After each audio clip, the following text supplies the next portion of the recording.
There was something special in the air on those cold Canadian mornings. As the sun timidly began to light up the snow-covered streets, you could see smoke rising from the chimneys like delicate threads of white cotton. It carried that unmistakable scent of wood burning in the fireplaces. This was how the days began in the small towns of the 40s, 50s, and 60s. It was a time when life was simple, but so full of meaning. Even with the biting cold outside, children woke up early. They'd pull on their thick woolen clothes, maybe ones their grandmothers had knitted, and run outside as soon as breakfast was done. The crunch of fresh snow under their boots was the soundtrack of the season, mixed with the laughter of kids building snowmen or sledding down nearby hills. There was no hurry, no digital distractions, just the pure joy of being a child under the vast white Canadian sky. Down on the main street, the cars passed slowly. Those sturdy old Fords and Chevrolets with their rounded chrome lines left tracks in the snow. They might be taking families to church on a Sunday or to the market on a Saturday morning.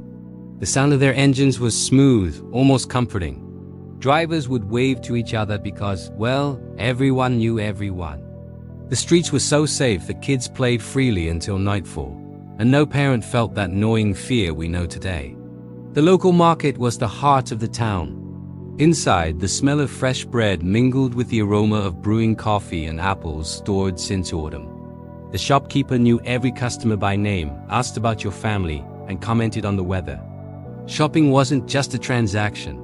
It was an encounter, a moment of connection. You'd fill your wicker basket with fresh eggs, butter wrapped in waxed paper, and a piece of cheese. No plastic packages, no rush. Everything was weighed, wrapped, and handed over with a genuine smile. Even in the cold, neighbors would chat on their wooden porches, wrapped in thick blankets with steaming cups of tea in their hands. They shared stories, worries, and laughter. Loneliness just didn't seem to have a place there. If someone needed help shoveling snow, a neighbor would soon appear, shovel in hand. If someone fell ill, pots of soup would arrive at their door without anyone having to ask. Doors were rarely locked. Trust was the most valuable currency. The Canadian winter was harsh, but families knew how to face it together. Afternoons were often spent around the kitchen table. Mothers would prepare apple pies and gingerbread cookies while children did their homework under the warm, yellowish glow of a lamp. The scent of cinnamon and vanilla filled every corner of the house, mixing with the warmth from the wood-burning stove. It was like an invisible embrace that welcomed anyone who entered. When spring finally arrived, the town would burst with new colors. Kids traded their sleds for bicycles, and their laughter filled the streets once again. Gardens blossomed with tulips and daffodils that grandmothers had planted with such care. The afternoons grew longer, and families would sit on their porches just to appreciate the end of the day, listening to the birds returning from the south. In the summer, the small towns transformed. Children ran barefoot on dirt roads, chased fireflies at dusk, and swam in the icy lakes fed by mountain melt. Adults organized picnics in the parks, and everyone brought something to share: sandwiches, potato salads, fresh lemonade. The community felt like one big extended family, where every single person mattered and was cared for. As night fell, the yellowish lights from the windows created small pictures of coziness. Inside, families gathered around the fireplace or stove. The radio might be playing softly in the corner, bringing gentle music or distant news that seemed to belong to another world entirely. Mothers would sew or knit, fathers would read the newspaper or fix a tool, and children would play on the rug before bed. There was no urgency, no excessive noise. There was only life happening at its natural pace, marked by the seasons, by celebrations, and by the small daily rituals that created such a strong sense of belonging.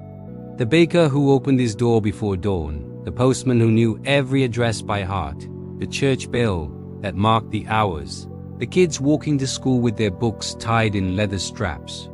That Canada, those small towns with their quiet streets and white horizons, held a silent wisdom. That happiness truly resides in the simple things. In a sincere greeting, in an attentive gaze, in a helping hand, in a crackling fire, in warm bread shared at the table. It was a life woven with threads of kindness, patience, and community. And when the elderly from that time close their eyes today and take a deep breath, they can still feel it. The smell of wood smoke, the taste of hot chocolate after playing in the snow, the sound of distant bells, the feeling of safety on those streets where everyone looked out for each other. Those were slower, quieter times, but they were so profoundly alive. Times that deserve to be remembered, honored, and kept in our hearts as treasures that time can never erase. Thanks for joining us on this journey back in time. If these memories resonate with you, please like, share, and subscribe for more stories from our past. See you next time.